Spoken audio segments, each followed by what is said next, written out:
You're taking advice from the wrong people. In an age where every single person has an opinion, you need to be very, very careful as to who you take advice from. With so much information out there, it can be really difficult trying to figure out who or what to listen to. And this can become especially scary when you're young and you don't really know what you're doing, like myself. But it's probably because of this, taking advice from the wrong people or just the overall wrong advice, that you haven't been able to see progress in certain areas of your life. But honestly, though, it's not your fault. With so many people out there sharing their opinion, claiming themselves to be experts, it is not easy anymore. With that, though, I'm making this video so that you can cut through all the noise and just get straight to the best information. Who should you take advice from? The only people that you should be taking advice from are people who are just a few steps ahead of you in something that you want to do. Let's say it's basketball. Let's say it's karate. Let's say it's coding. No matter what it might be, you want to learn from someone who is just maybe a few months or maybe a year ahead of you. The reason for this is that they were just in your position not too long ago, and they probably understand exactly the struggles you went through, what they went through, and how they did it. With that, any of the advice that they give you is going to be so much more applicable to you because they're not that much ahead of you. I don't know if you've ever seen these how to make money online videos before. You probably have if you're watching this. But it's these millionaires giving the most generic advice for someone who's already been doing it for like 5, 6, maybe 10 years. None of that advice is applicable to the general audience who's watching and wants to make their first dollar online. I saw a video recently just come up onto my homepage from Alex Hormozi saying how I would make my first million again. Like, why are you watching videos like that? You need to be watching very small channels about people who have just made their first dollar online, whether it be through drop shipping, whether it be through flipping something, whatever it is, the method that you want to learn. Pick someone with a very small channel size and less views, because that's where the gold mine of information is. Another reason that I'm saying this is that the people who are way too ahead of you, like they've been doing it for 10 years plus, when they make content, they need their content to be as broad and as dumb as possible so it reaches out to the masses. Whereas someone who is just a little bit ahead of you is going to give you very specific, almost step-by-step information. And again, the reason why they're probably even making this content is either one, they're trying to sell you something now, or two, they're just trying to document what they're doing. So the people who are literally documenting my first few days of making a dropshipping store, those videos are going to have so much more information than this is how I would make $1 million in 2024. Like that, none of that advice is ever going to help you from these big channels. Now I know I've only been talking about online related stuff. Even people in real life, if there's a real life skill that you want to learn from someone who's been doing something for just 6 months to a year. They're going to give you so much more tangible information that you can use now. Another huge reason that I'm saying to do this is because these people who are just a little bit ahead of you are within reach. And especially now with social media, it's so easy to contact them.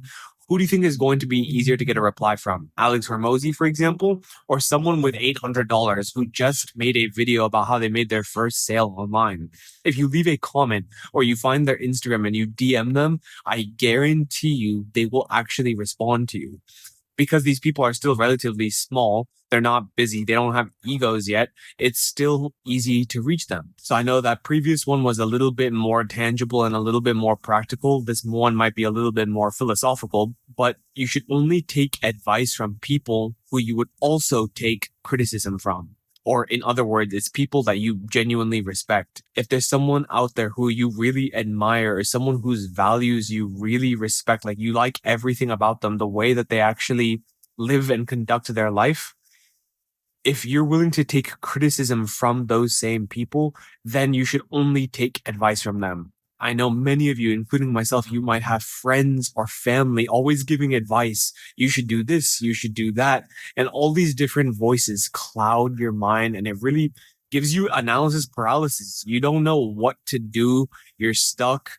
Even though you may not respect them as much, the fact that they've even offered their advice because they're family or friends, you start to doubt yourself a little bit. You should only ever listen to those voices if you would actually take criticism from them. Now, this third one is kind of a connection to this last one, but it's you should only take advice from people who actually walk the talk, meaning they actually do what they say. And this kind of relates to the last one. Like I said, only take advice from people that you actually respect.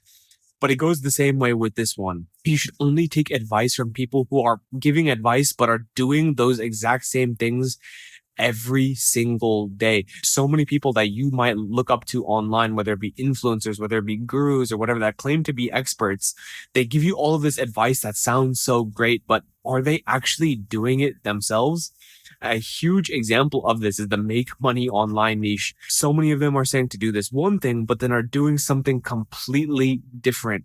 If there are people like that you're taking advice from, you're just stupid because you're following a very dishonest and disingenuous person. If you take advice from these people, you're stupid because these are people who should never be trusted. People who say one thing and do something else are not genuine people. And to give you an example, not that I've actually taken these courses, but there's courses on SMMA out there.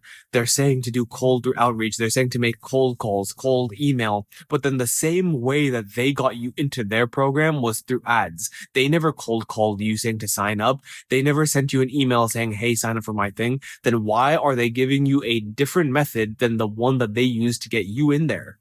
That's the biggest red flag. The people who give advice but are not utilizing it themselves. So with that, I have been doing something called habit tracking, as I mentioned, I think 2 videos ago, about how I've just really been trying to dial in my habits for the remainder of the year. I've been tracking my habits pretty consistently for the last week and a half or so. And I'd say maybe in the next month, I want to actually document and actually show you guys me following my habits. I've already messed up here and there, but it's actual proof that I'm trying and I'm actually holding myself accountable every single day. But I've already been off to a good start and I'm excited to see how it goes for the remainder of the year. But overall, you need to completely limit the amount of people that you take advice from. You should make it no more than 3 to 4 people at max. The reason for this is that when there are too many voices around, they can start to conflict each other. They can start to get confusing and they can start to paralyze you where you don't end up taking any action at all. A great example of this is the fitness industry. Every single fitness guru or expert says something different. One person says intermittent fasting is good. The next one says it's bad. The other one says abs are made in the kitchen. The other one says abs are made by only doing sit-ups and crunches. Another guy says it's only based off genetics. The thing is, when you're subscribed to all of these channels, when you're following all of these different pages, it becomes very difficult trying to decipher what advice to follow. Imagine putting 10 people in a room. You think all 10 people are going to agree about anything? Absolutely not. And when you're trying to make progress in life, you need to take a little bit of advice, try that out. And if you see no progress from that, try something else. But once you try to take 3, 4 pieces of advice at the same time, it's like you're not taking any advice to begin with. Again, I'm making this video because I know how difficult it is now in 2024. Everyone has a YouTube channel. Everyone has an Instagram page. Everyone is just giving advice. I feel like I'm sometimes doing that myself, but it just feels like it can get so overwhelming with all the information out there. I just want to cut out all the BS, make it straight to the point so that it becomes easier for you guys to actually take action, because action is where you start to see progress. As always, I hope you got a ton of value from this video. And if you did, I wish you all the utmost success because there's plenty for all of us.